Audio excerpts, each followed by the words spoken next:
If your dashboard looks like this, well, you're not alone. Most dashboards are just wall to wall with data that no one really understands how to interpret. So instead, let's customize our setup and make sure that we're setting our teams up for long-term success. Hey everyone, welcome back to HubSpot Hacks. Today we are talking about probably one of the more underrated parts of the entire portal, your dashboards. These are extremely crucial for honestly your team to adopt and really understand what is going on in your HubSpot portal. But most teams kind of set things up day one or when they have an initiative or a quarterly business review, something like that, where they need to set up reporting. And then they kind of end up never looking at it again or only ever looking at it every 6 months. And they find that it's actually not that helpful. So by the end of this video, hopefully you'll understand exactly how to build a dashboard that your team actually wants to look at. So first, let's talk about why default dashboards don't really work. A dashboard is really meant to be there for everyone to understand the useful information, but not everyone on your team wants the same information. So your CEO probably doesn't care about your email health metrics, and your sales reps probably don't care about the company-wide retention metrics. So trying to create a dashboard that caters to both really just doesn't make sense. So before you even start creating reports or creating dashboards, take a second and think about the strategy and methodology of how you're going to set your team up for success. So let's think a little bit more about who the people are that's going to be looking at it, what decisions are they trying to make, and then work from there. We don't want to just keep throwing all the reports that we can possibly make into one dashboard, because that's how it ends up being a jumbled mess. So let's take a look at this naming convention so that it can save you a lot of time from having pain later on. So first, consider your audience. Then consider, the metrics that you're gathering here, kind of how does that sum up? And then also consider using a time period. So instead of naming something like sales dashboard, do sales leadership weekly pipeline health. Instead of just saying marketing reports, you could have a specific, CMO campaign metrics monthly. It sounds small, but once you have, a handful of dashboards and they're all named very generic names, it really gets hard to understand the noise and the chaos that might be happening throughout that dashboard. So really set yourself up with a system for managing your team, managing expectations, and managing your reporting as a whole. All right, so for our second hack here, we are going to go into using filters for our dashboard. So instead of creating 5 identical dashboards and just applying a different filter on each one for different teams, we can use the global filters option that is available at the top of the dashboards here. So you can use obviously any of these quick filters that are available. And then there is a section here for advanced filters if there's something else that you want to use besides just the create date, close date, and pipeline. So in this example, we can go ahead and use a pipeline because I know that these are all deal-based reports here. And I could just drop that down and apply a pipeline level filter here so that I don't have to create, a different pipeline or a different dashboard for our sales pipeline as I do for our renewal pipeline or any of these other many pipelines here in my test portal. We can do all of it in one and just have multiple use cases if we're trying to measure the same thing, obviously, across the different pipelines that we have. So if you'll know, I did mention the importance that all of the reports I'm using in this dashboard are all deal-based reports. And that is important and something to keep in mind when trying to use the global filters. It's only going to work if everything on that dashboard is applicable for that filter type. So here, everything is deal-based, so I know that I can successfully just apply that extra layer. But in this case, we've got deals by pipeline, deals won and lost, deal loss reasons. So using something like create date and close date is definitely going to have an impact on the way that these numbers get reported. Because if something is, deals won and lost, it's obviously looking for deals that are already closed. So if you did something about create date, those things might be conflicting if you have deals that were created and lost this year, or deals that were created a year or 2 years ago, just depending on the length of your pipeline and how long it takes for your deals to close, you will get different results for those things. So it is something to keep in mind. Not everything is going to be applicable for every type of dashboard if you're doing a mix of different types of reports. So even my pipeline filter that I used, if I did have a mix of deal reports along with maybe reporting on meetings or reporting on sales activities, things like that, it's obviously not going to apply for those types of reports. So you're not going to get the same level of ease of use as you can with these quick filters that are available at the global level for that dashboard. So just keep that in mind before investing a lot of time trying to only use those. It definitely won't work for every type of dashboard, but there are some cases where you can find that to be helpful so that you don't have to clone and rename the same pipeline several times for different teams, or like I said in this example, showing sales pipeline versus our renewal pipeline. Going on to hack number 3 here. What people fail to do is add actual context to these dashboards that really help tell the story, or even just tell whether or not you guys are trending in the right direction. When we look at this, it's just, again, wall-to-wall reports. So we have different bars, different lines, different colors. We've got a lot of things going on, and it might not necessarily be easy for everyone on the team to actually understand what does this mean. We can add that additional context that we need by coming over here to add content, and you'll see that there are different options here for adding in, obviously an image or just simple text, as well as external content too. So if we just do image or text first, then we'll have the option to essentially add in some more information about our metrics. So we could do just our 2026 goals here, so that we know exactly what we're even tracking towards, right? So let's go to our sales revenue goals.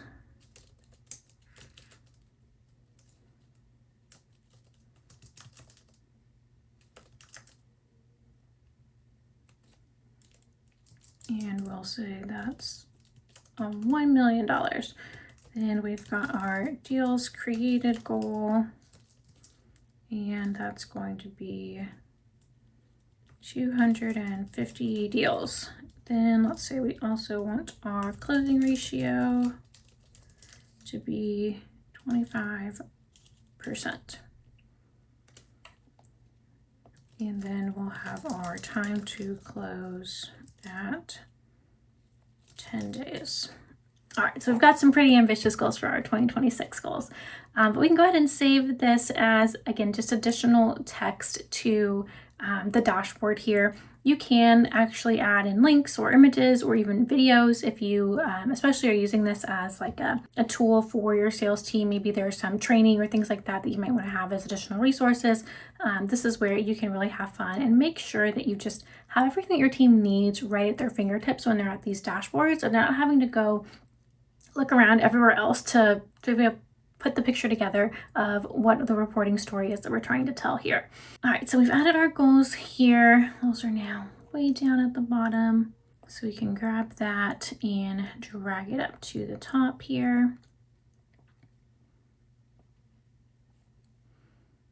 And of course, I would additionally recommend making sure that these, correlate with obviously the dashboards on your report, but also using it as a way to even section things out. So if you're going to have some reports here, so we've got new pipeline created, this is by amount, but let's say this was counting those number of deals, so we can keep that handy right here. But something like maybe the closing ratio or time to close, if those or the win rate here is going to be a little bit lower on the dashboard, maybe adding in that text box closer to this report, so that way they're not having to also scroll all the way up just to see it at the top. Maybe at the top you put in some motivational quotes or things that your team is working on this year with a little bit more context that they can be able to refer back to, and again have it right at their fingertips where they're already looking to track their metrics and see where things are going. Now they can recall back and actually see, are we trending on pace and in the right direction for our goals? But there is other pieces of content we can add, so it doesn't just have to be text that you're adding in. Again, you can add links, you can add images, but you can also add external content as well. So this would be for those of you that are using other areas to maybe track your goals. Maybe it's not always something that you can use a HubSpot report for. So if you have information feeding into a Google Sheet, maybe you have a presentation of what your goals are for the quarter or for the year in Google Slides, and you just want to be able to link to that directly. So you can use some of these quick links, and then anything that's obviously not offered here would go into other content. So you can click on that. You'll give it a block title here, and then you can paste in essentially anything that you want to either embed or anything that has a public facing URL. So if it is something where you have to like log into a system or software, it's not going to work so well for that because you'll like see that nested in there that you'll have to still log in each time. So things like that aren't the greatest, but if it is something that's more public facing or has a true embed code, you can actually embed that directly into your dashboard here. And I'll pop over to one of our other dashboards really quick just to show you an example of something that we use for our embed of internal documentation that we help with our clients for. Right, so this is an example of just like a general dashboard that we would throw in for helping some client documentation. So we do things like add definitions for their different life cycle stages. We've got training resources and helpful links. And then we also are embedding external content in this from a loser chart that we typically will create. All right, so popping back over to our main dashboard here, some other things that I want to cover in this next hack is going to be about just further customizing your reports to another level. So I want to show how in this example here, you can see both of these reports are using total amount and weighted amount, and we've got the colors that basically match from report to report. Things like that really do make a difference in the long run. So making sure that you are consistently using the same colors, if you're using the same types of properties across the board, is very helpful in keeping things cohesive and just making sure that everyone's on the same page in understanding the data.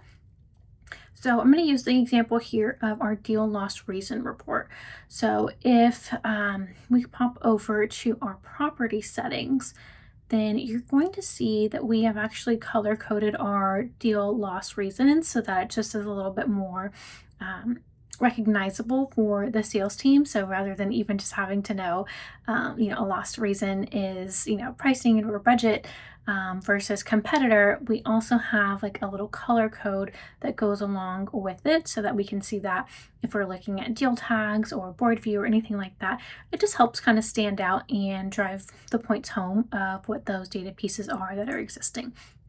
So here you can see we've got our competition is kind of this reddish pink color. We've got budget that's green, unresponsive that's orange.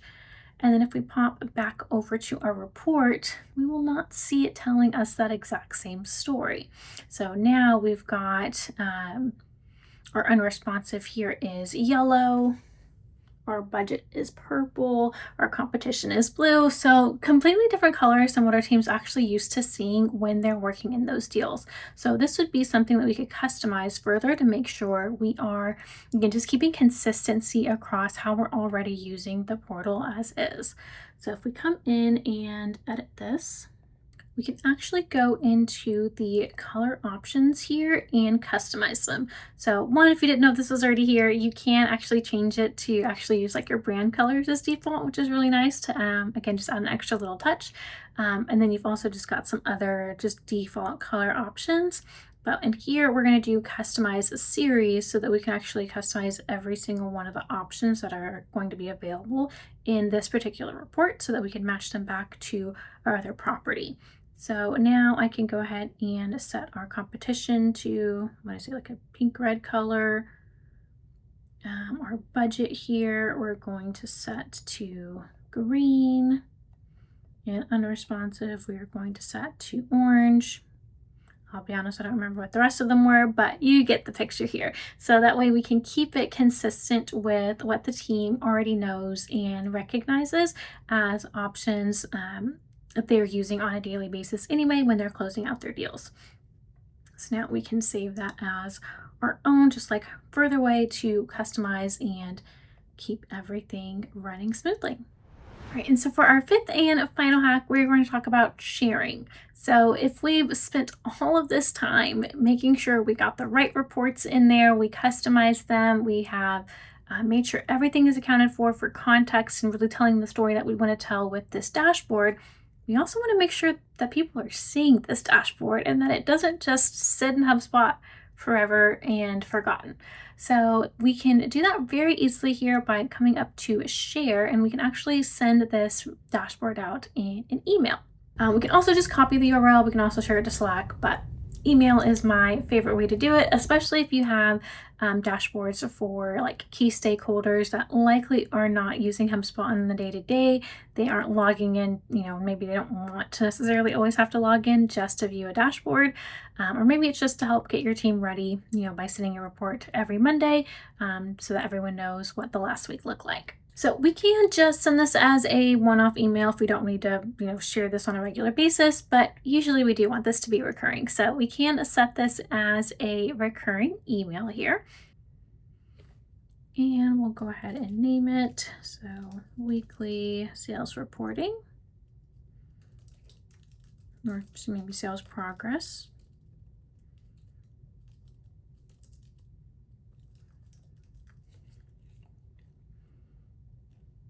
All right, then you can determine exactly who on your team you need to actually send this to. So you can go through, select any of the users or teams that are available for you. So we'll just click a couple people in here. Oops, maybe not this customer agent. We don't need him. All right, then we can put in our email subject line. So anything that you want to use there to grab everyone's attention, let them know exactly what's coming in. And then of course, if there's any additional messaging or context you want to include when this sends out. And then the last thing here, you're just going to make sure that we are determining exactly how frequently you want this to go out. So we do have options for daily, weekly, or monthly. So since I said this is weekly, we'll go ahead and say weekly on Mondays. You can also pick any of these other days. And then you can also pick a time of day. So I, mentioned starting every Monday morning with, hey, here's your recap of last week. Here's our progress so far. So we can have that there. Then we can also make sure that this is something that's downloadable. So again, really important probably if you have stakeholders that don't typically come into HubSpot. So we can attach those, as a PDF just to make that a little bit easier for them to save and reference back to later on.